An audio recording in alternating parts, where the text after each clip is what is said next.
From a technical standpoint, I'm a chartered accountant. While I was doing my chartered accountancy, not even in the wildest of dreams, I would have thought that I would run a company which will be operating restaurants. So while we took over this business in 2014, the largest homegrown cafe chain now with about 480 plus stores, with a large base in Sri Lanka as well. Everybody thought it's a very high return and high margin business, which we actually, when we went around and understood the actual realities of the business, the initial 2-3 years was sanitizing the business, putting things in place. The way coffee brands are coming up, the way market is growing from a supply side, do you think that there's enough demand for coffee?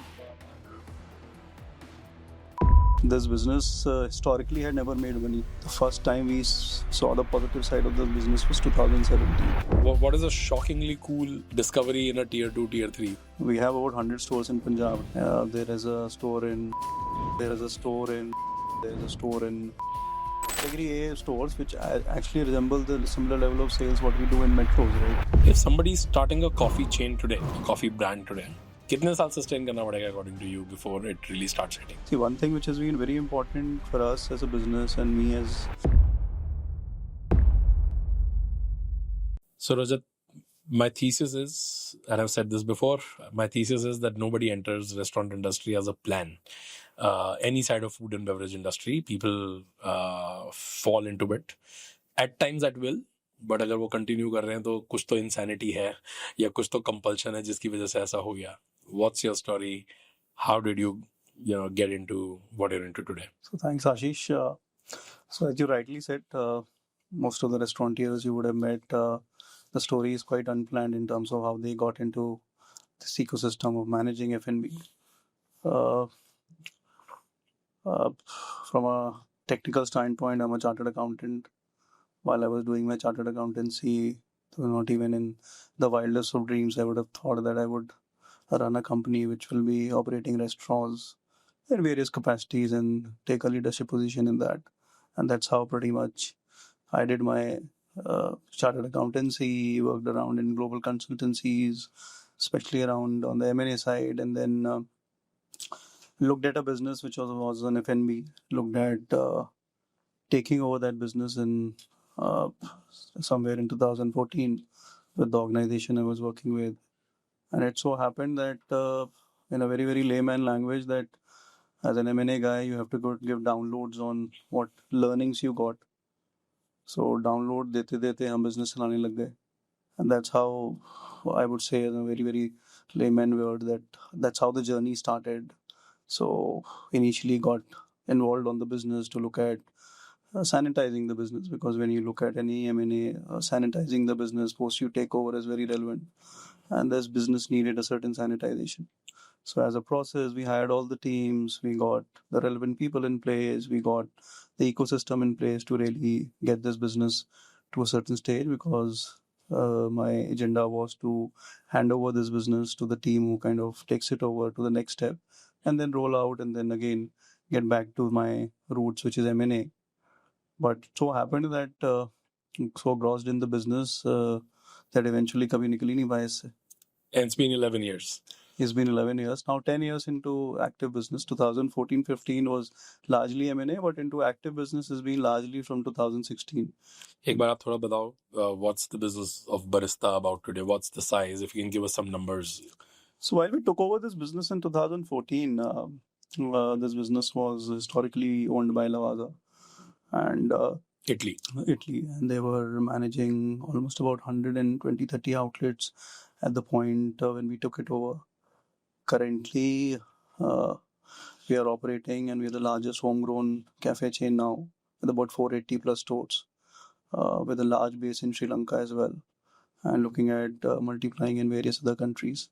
But this growth has not been easy. It looks like from 120 to 480 is 4x in about 7-8 years. But the larger part of growth has come post a little bit of stabilization. So in 2014, when we took over, F&B for the business owners was also a new thing. So it was an experiment we wanted to do, because F&B was something everybody thought it's a very high return and high margin business, which we actually, when we went around and understood the actual realities of the business.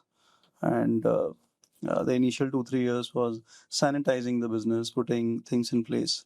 See, one thing which has been very important for us as a business, and me as somebody who's been managing the business for now for 5 years as in the leadership role, is to look at building the process rather than worrying about the end result.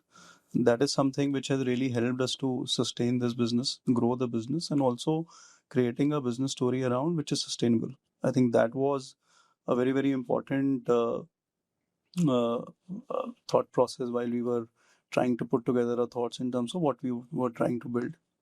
Uh, the idea was to create a process which helps you to build an enterprise, and that is something which we've been able to at least reach to a certain level now sustainably.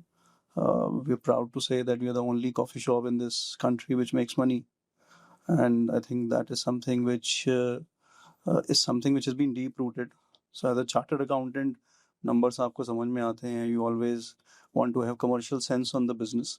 So I think that's what in the last 10 years, that passion of looking at business very commercially. When we took over the business in 2014, one thing which I realized that everybody is only talking about customer experience.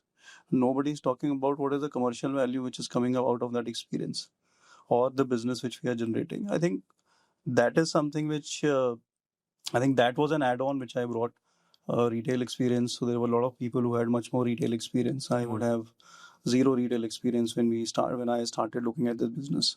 So 1.5 साल मैंने भी customer experience समझा कि क्या होता है.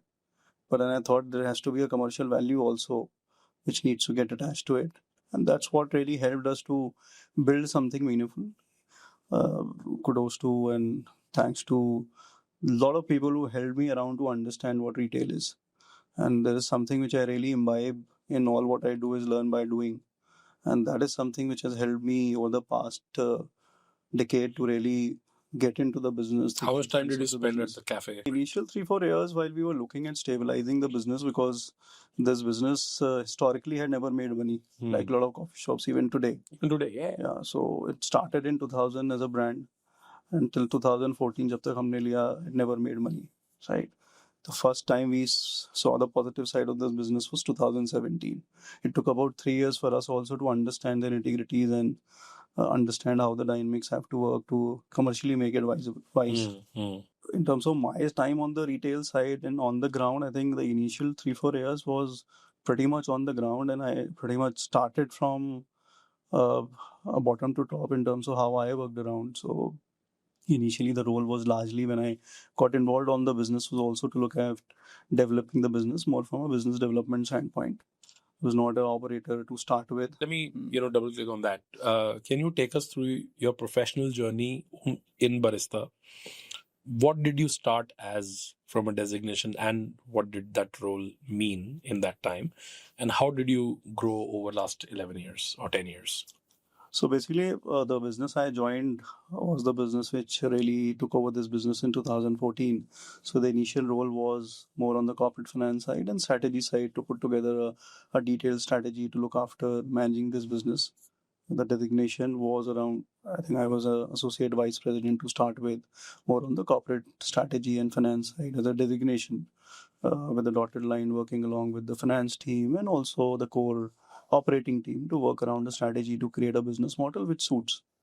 The initial 1 or 2 years was largely focused around that, because as I said, that we hired a full-fledged team to work around on various departments, because while you take over a business, there are a lot of people on sticky wicket, and a lot of attrition was there while we really took over the business. And when the business took over completed, when we started putting together all the teams, so the initial 2 years was largely putting all the teams together.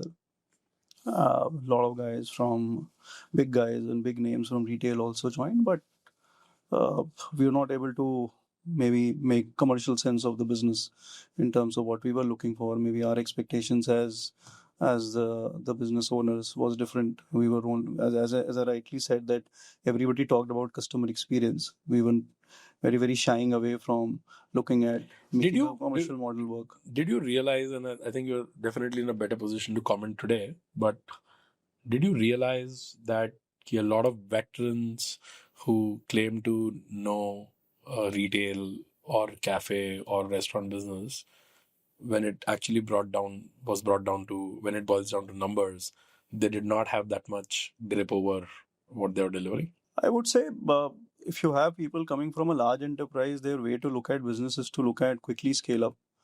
But our intent was to look at scaling up the business more organically.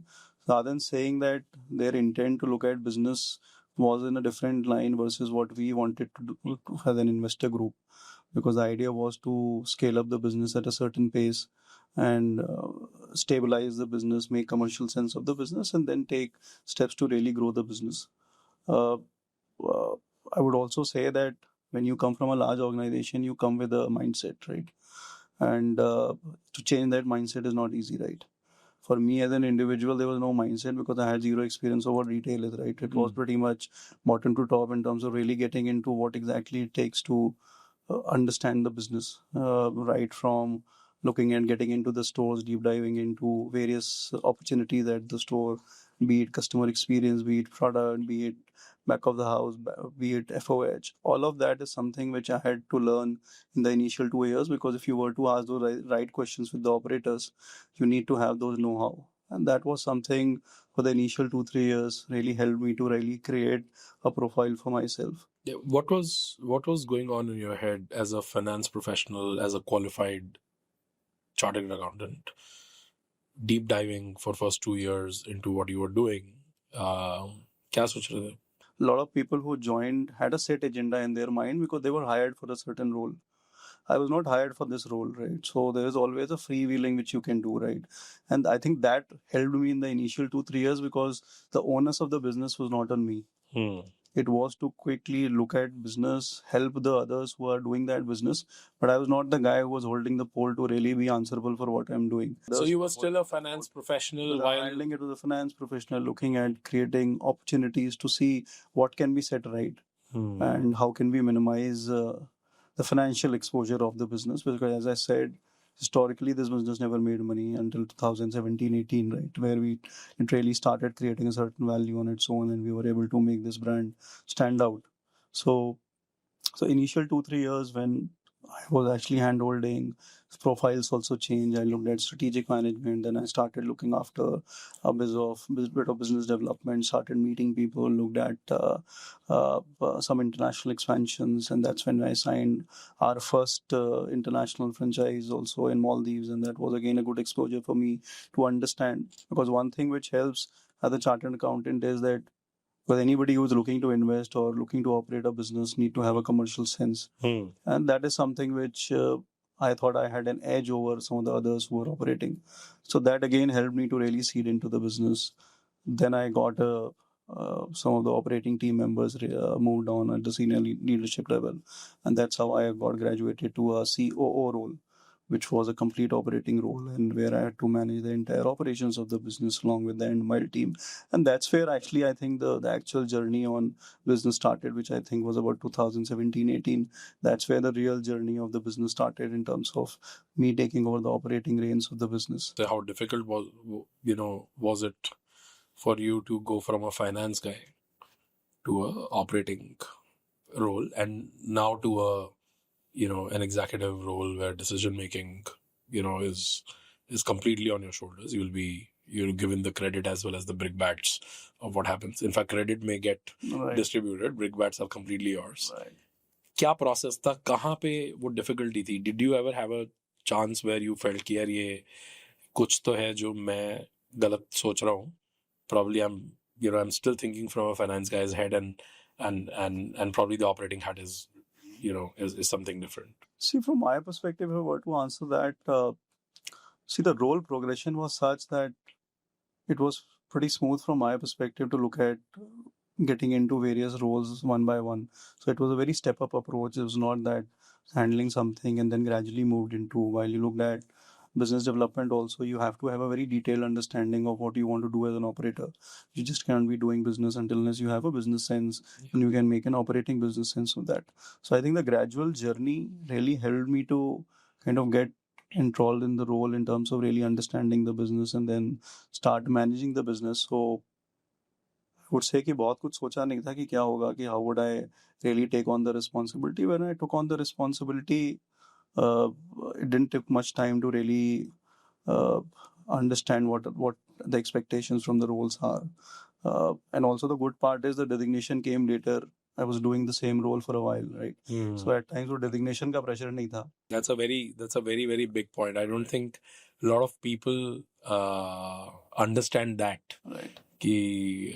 Especially designation seekers Right. don't get that easily. So that is something I think the last 10 years of journey, every role which I have graduated, pretty much I have done a year or two of that role before I got the designation. So that helped me to really sustain that role, to understand that role well. And I think one thing which is very important to me as a leader is that how do you connect and being humble about what you're doing. I think that was a very important aspect in terms of owning the organization.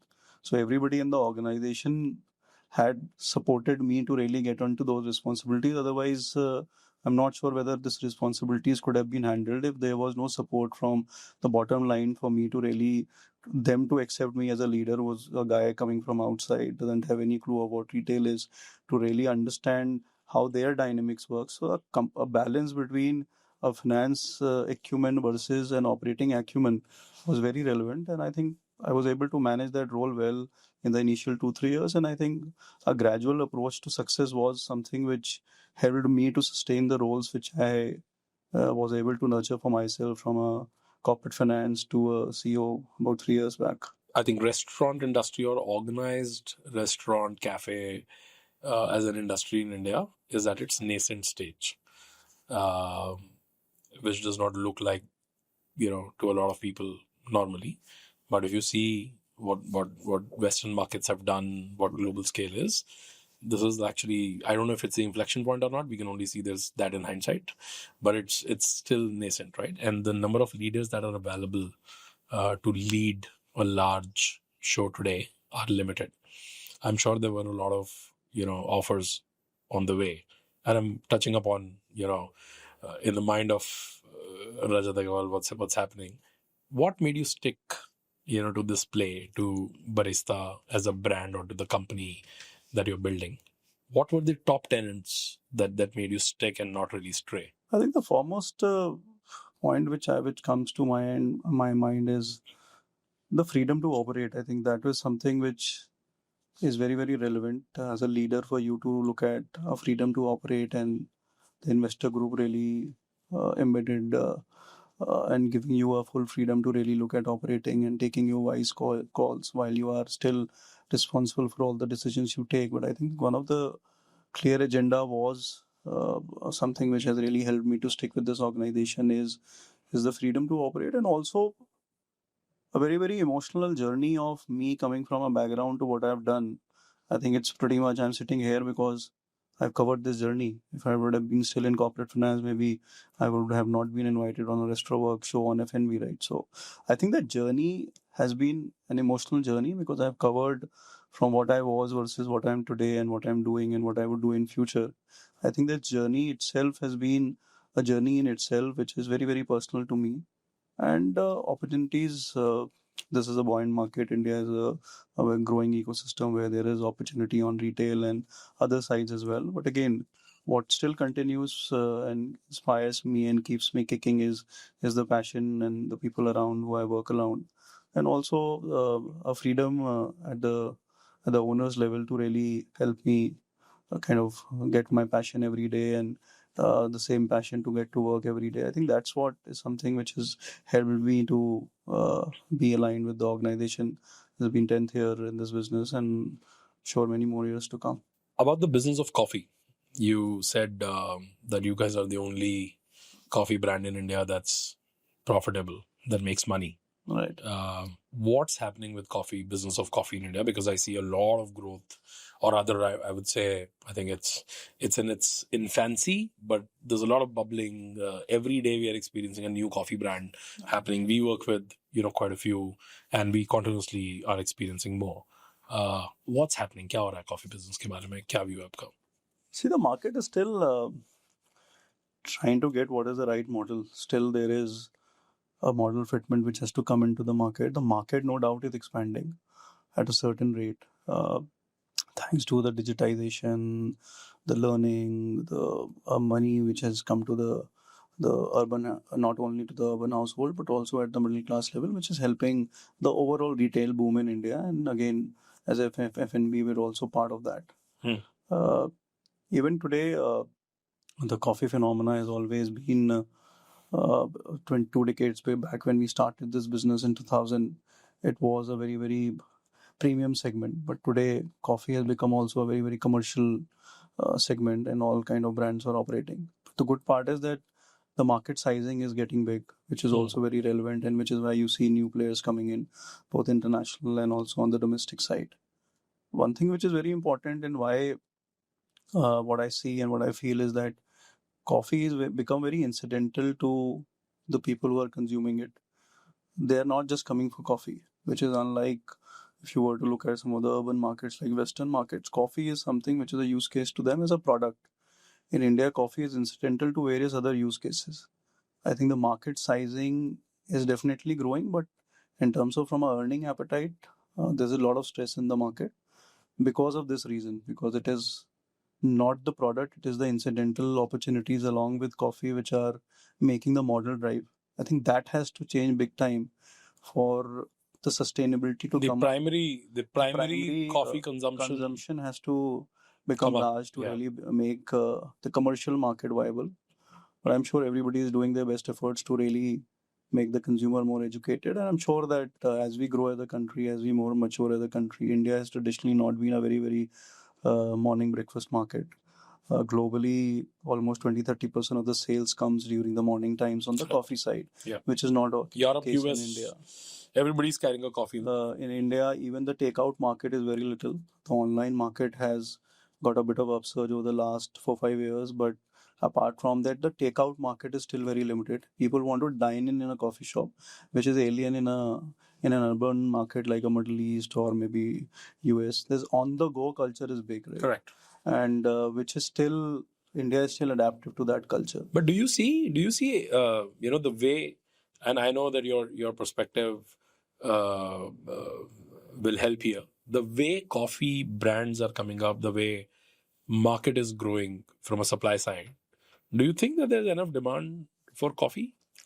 See, there's a demand, but the way I look at this market is that the demand parameters are shifting now. Metro or maybe a category A market would demand of more premium opportunities on that coffee.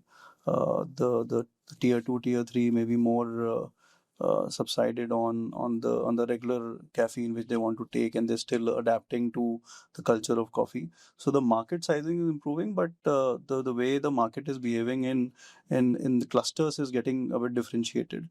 And which is why if you see over the last few years, our last set of growth has actually come from tier 2, tier 3. And that's where I see the mojo is much better. What is a shockingly cool discovery in a tier 2, tier 3? What market, what couple of names? So like as I was talking as a pre-show talk with you, we have about 100 stores in Punjab, right? Punjab for most of the people would be what Amritsar, Chandigarh, Tri-City, right? There is a store in Fazilka, right? You wouldn't have not even heard of that name, right? Yeah, I don't. There is a store in maybe Jind or in Haryana. There is a store in a town like Yamuna Nagar. So all of those places are actually so high on coffee. And you're saying these are your These are category A stores which actually resemble the similar level of sales what we do in metros, right?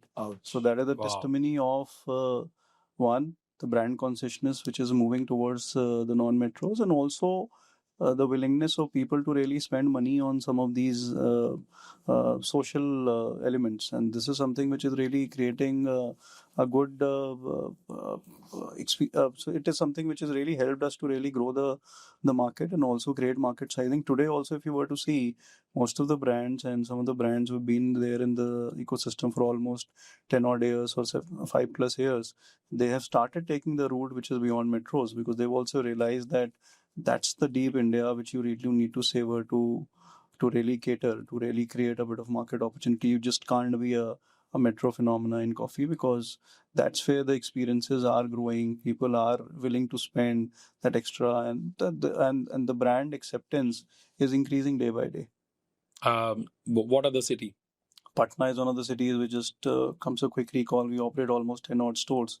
10 years back, I wouldn't have also not imagined that I can be 10 stores in Patna. That is surprising. And that is a testimony to the kind of the way the market is getting bigger in some of these smaller towns. And we do as much as at par sale to what we do in Delhi NCR and what we do at Patna. So I'm curious. Coffee drinking India में और specially tier 2 में तो हो ही नहीं सकता, but urban markets में भी coffee drinking primary cell नहीं है आज भी. They want to dine in, they want to eat something along with it. I am sure tier urban cities have moved up from just cafe craze. क्या tier 2 tier 3 में is it still the dating spot? It is what's not exactly what's the primary what's the primary how are people looking at it? So what we generally notice is more as a socializing place. Dating is part of the ecosystem, but not the ecosystem. And what I've also experienced, and to my experience, what I've noticed is that India mein coffee is a casual diner. It is still not a very, very segmented cafe. If you were to look at the F&B cluster, a cafe versus a casual diner, India is still a very casual dining coffee shop. There are very, very few places and few cities where you can make only a coffee shop work. It has to do with food. India, the food opportunity is quite big. Correct. And because of the way people want to consume food, and which is why, and also a reason is that there's a lot of dine-in business. Until other than that, the takeout business, which is still has to take shape for us to say that we are really a very, very big coffee drinking market. Traditionally, it was filter coffee in some of the southern regions, which also got filtered down, but that was again a price conscious market. The urban India also, or the tier 2, tier 3 markets, are actually adapting coffee shop as a casual dining spots, and that's where the mojo is. So if you can get your overall product right along with food, that's where the mojo is, and that's where the tier 2, tier 3 towns we are finding a sweet spot to really deliver those experience consistently, and we've been able to get enough and more rewards in terms of our growth in those cities. If somebody is starting a coffee chain today, a coffee brand today, according to you, how long is it before the demand really catches up for coffee? आज आप क्या उसको क्या बोलोगे कि यार 10 साल sustain करना पड़ेगा, 5 साल सस्टेन करना पड़ेगा, लॉसेस में चल रहे हैं, कितने साल सस्टेन करना पड़ेगा according to you before it really starts hitting? So to really state a set year may be a bit of a difficult bet, but I would say that India will still take at least a decade to really get through what a real coffee opportunity is in terms of really people coming for coffee, and then not only for the incidental things which come around coffee. I think for that to become core, I think we are a decade away, because the way I see now the Gen Zs and all coming in, those are the guys who are coming for coffee. That's why you see some of the boutique experiences are taking a big leap. They've been able to justify their positioning and the product. But again, the problem is that you open a very boutique oriented store, but when you were to look at scaling up, that's where the overall challenges and the dynamics comes in. And that's where you need a lot of money today, because one concept which will work in maybe a South Delhi may not necessarily work in Gurgaon, right? And that's where the ecosystem changes, and to really multiply a concept and to create a value out of business. If it's a passion project, that's a different thing. Yeah. But if you have to talk about commercial business, I think it's a decade away to really create that as a very, very big opportunity. Is there a brand in coffee that you admire? Nascent, early, but you feel कि हाँ ये अच्छा कर रहे हैं? In terms of coffee, there are a lot of boutique coffee shops. I don't want to name it, but there are a lot of coffee shops which are doing some good boutique stuff, and the product is nice because, as I said, if you're small, you can do 100 things. But if you were to look at, when I take a decision today, I need to look at 480 as a store opportunity to take that decision. I cannot take that decision for a single store. And I think there are a lot of boutique coffee shops in each and every zone.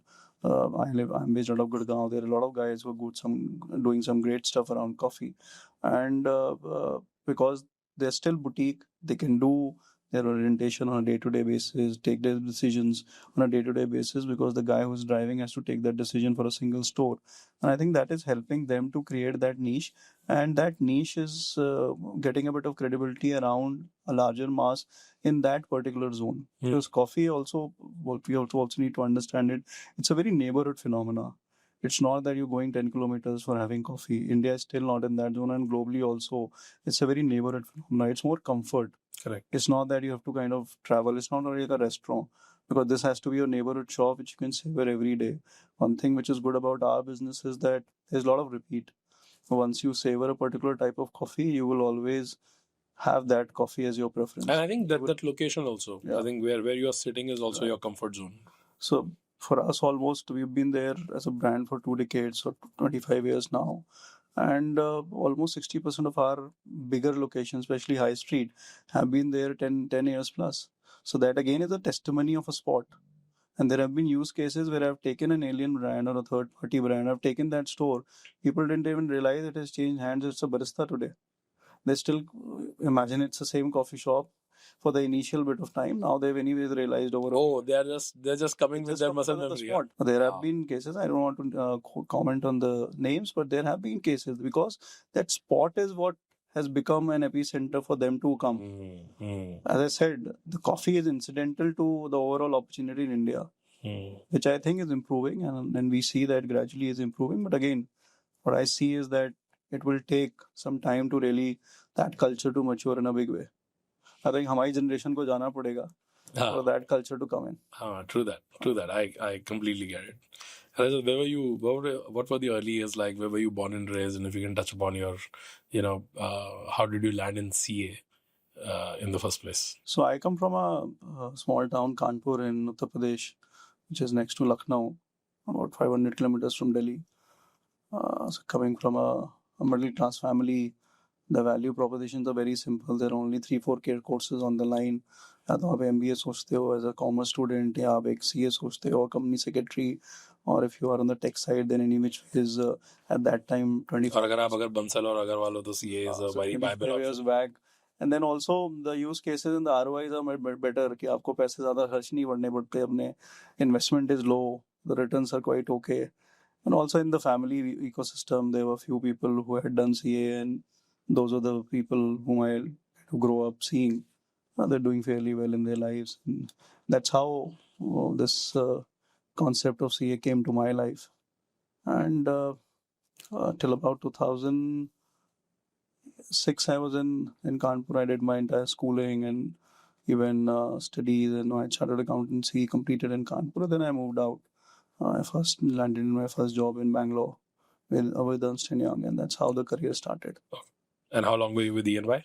I was there for 2 years, then came back to Delhi and joined another consulting firm. Was there in consulting for 7, 8, 9 years, and then finally moved into an industry role as part of the M&A team. And then we acquired few brands. Apart from Barista, we also got Wendy's and Jamie's into India. We also acquired a Pan-Asian brand based out of Delhi NCR, and then consolidated. And that was the initial journey of me getting hang around on the food side, look at creating a business model which can be a good investor story. So that was the initial mandate, and that's how it kind of rolled up to various elements put together now today, doing something which is a bundle of all opportunities.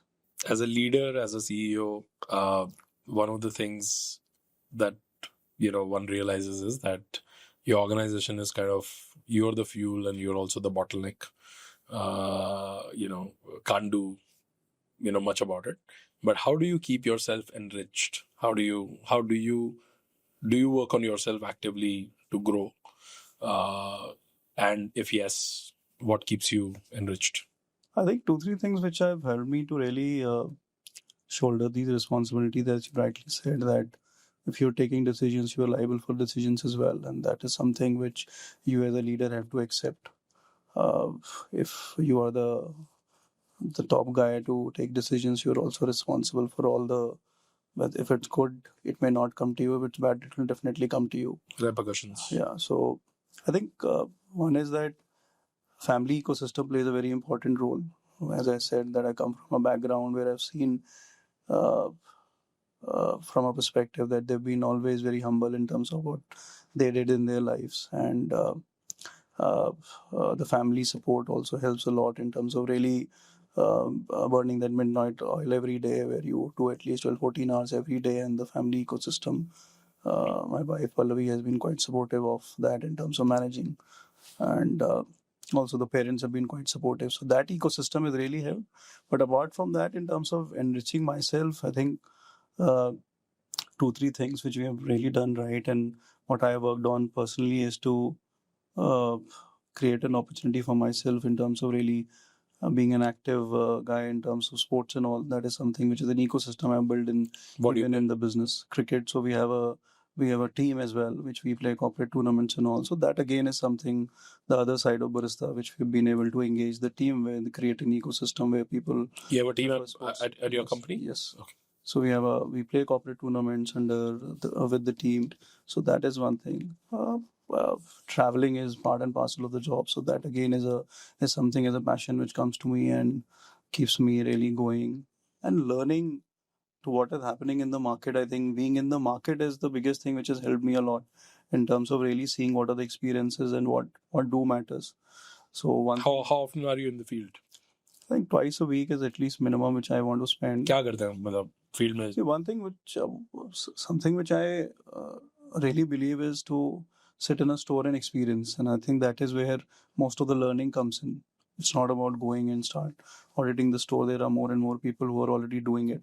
I think for me to a store review is to sit around for 2 3 hours in a store and see how the experiences are on the customer side, on the team side, on the overall value proposition which we are creating. And not only in our stores, also seeing what competition is doing in their stores. I think that is the real benchmarking. A lot of market analytics guy who do a lot of corporate benchmarking for me, but when you make them understand that what is the real thing which is missing, it's more factual, which they've googled around and put together in an Excel sheet. The real learning is on the ground, and I think that is something which has come to me naturally over the last 10 12 years of me managing the business, because I've earned this designation. It didn't come to me automatically. I was not hired for this role.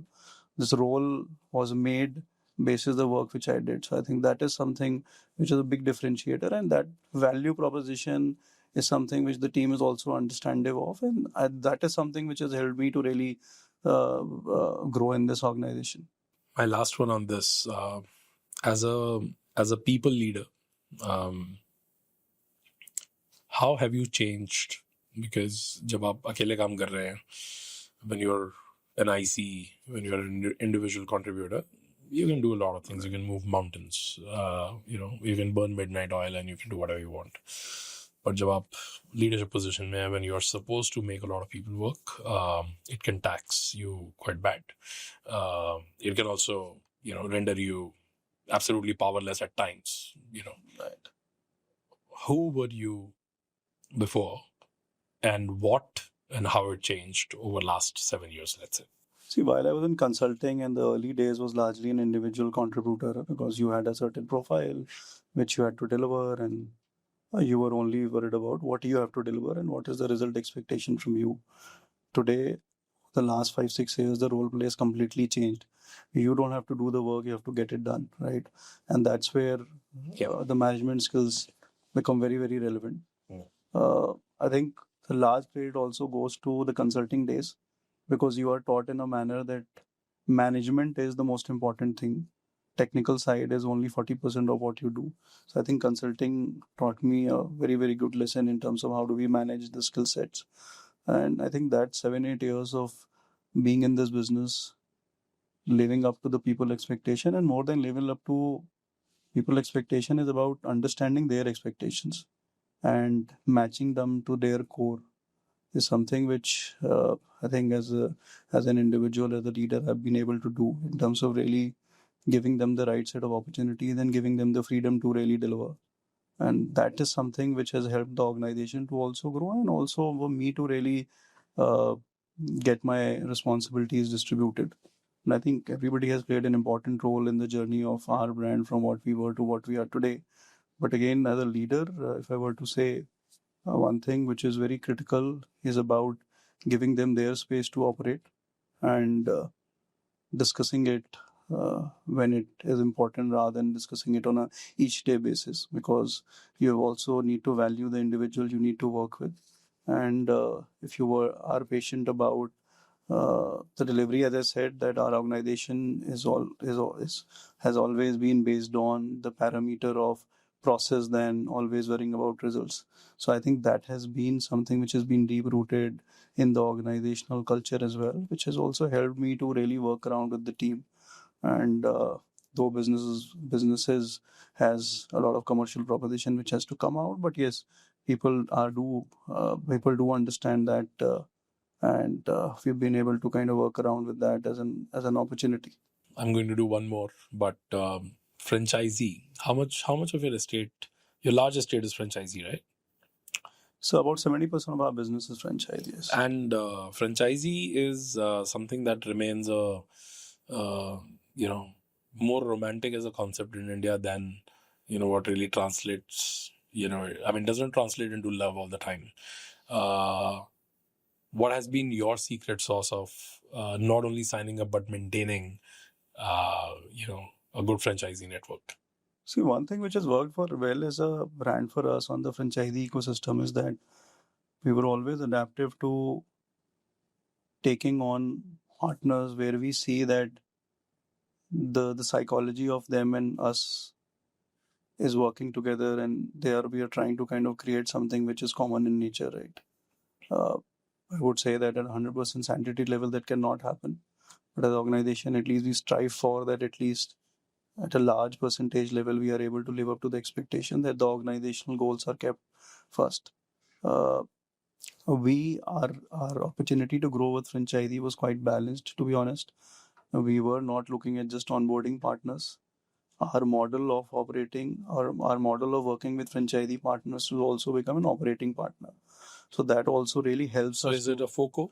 It's a FOCO, as well as we are very, very involved on their business operations side. So even if it's not a FOCO, we're quite involved on their day-to-day business managing. But how does that work? If you're not a FOCO, then So the way we have worked around is that the ecosystem which we've created is that for every store there is the area coach which is assigned, which really is responsible for the franchisee revenues as well as their P&Ls, and that's how his overall value Did you say exposure. area coach? Area coach is basically the area managers who manage the business, is responsible for the revenue and the P&Ls of the franchisee, and which is a very important aspect of us working with the franchisee partners as partners to them, or an ecosystem which helps to really reciprocate the same feeling of what we do in a company owned store versus a franchisee owned store. That is something which has worked well, and which is why we have been able to grow at a certain way with a very, very slow mortality rate. I'm not saying that 100% decision which we take would always be true, but that's not the case in any business you do. But our success rates on the franchisee side, not only signups, operating the stores in the long run has been quite good. Not many brands can actually say what you just said, right? Because I think at 70%, you must be having 300 plus franchisees. Right. It's almost like working with 300 entrepreneurs, Right. who have invested their money and have their own ideas and, want Right. things to be done a certain way. Managing that is quite a task. So also, to be honest, Ashish, our growth agenda has also been multiplying the similar set of partners. So when we say that 70% exposure is with the partner with on the partner side, there are a lot of partners who've grown from one store to 10 now, and that's how we see our success mantra, where the existing partner for us. Getting a new partner is not how we look at business. It's about the existing partner growing with us, and that has been a very, very constant parameter for us to look at growing the business, and that is something which has worked well for us in the past. And I think that's also that speaks volumes, because that should be the mantra of franchising. Otherwise, it can be brutal. Yes, a lot of brands in India have struggled on the franchisee ecosystem. So it's about not only signing up, as I said, it's about operating the end mile, and that is something which the overall universe understands very well in our ecosystem.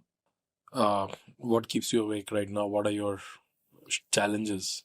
And I'm interested in a personal challenge, if you're okay to share, as well as a professional challenge. One personal, one professional. What keeps you up that you're trying to solve or working through?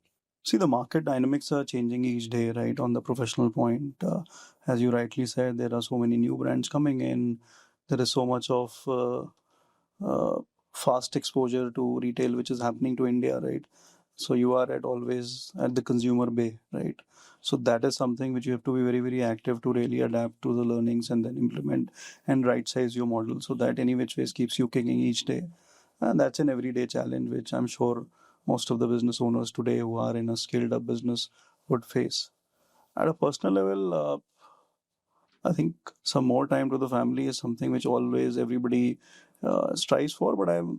But over the last 7 8 years, I think that I've been able to balance really well, or maybe the support ecosystem is such that they've got adjusted to now me not being at home for a while. So that again is something which I think it's more to do with how the support ecosystem and the expectations which have got right sized over the last 7 8 years. Because if you have to reach a certain stage, you have to also look at your value ecosystem to also fall in place. And I think that's where the support has been quite credible on the family side, which doesn't really make me bother when I'm at work. So when that 12 hours of work, it's work, and 7 8 hours at home is home. So I think that's that way I've been able to balance the equation well.